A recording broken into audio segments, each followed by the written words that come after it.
As much as former President Donald Trump is trying to claim he is a victim of political persecution following his indictment in New York, it was his own Justice Department officials, under his own administration, along with the politically evenly divided Federal Election Commission at the time, who first helped lay out the evidence his $130,000 payoff to Stormy Daniels was a crime, argued former Solicitor General Neal Katyal on MSNBC's The ReidOut on Friday.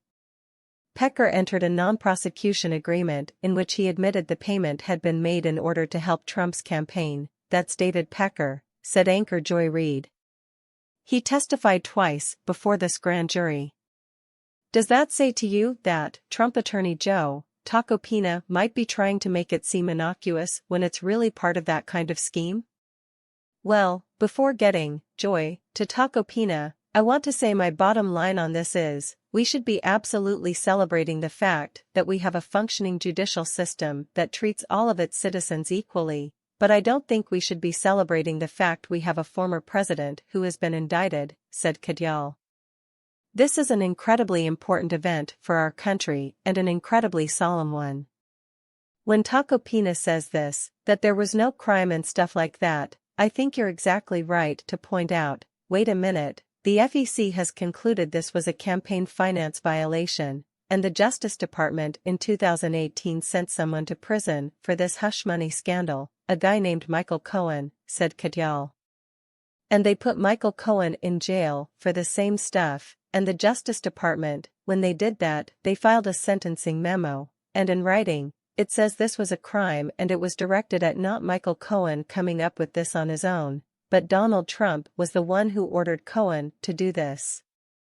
And that was that was the U.S. Justice Department, but not the Barack Obama or Merrick Garland Justice Department. That was the Trump Justice Department that made that conclusion. When you hear Lindsey Graham and others talking about this being political and stuff, you know, it's a little hard given what the Trump Justice Department said in 2018. My bottom line on this is we haven't seen the charges, Lindsey Graham hasn't seen the charges, so not sure exactly how he knows what's in them, said Katyal.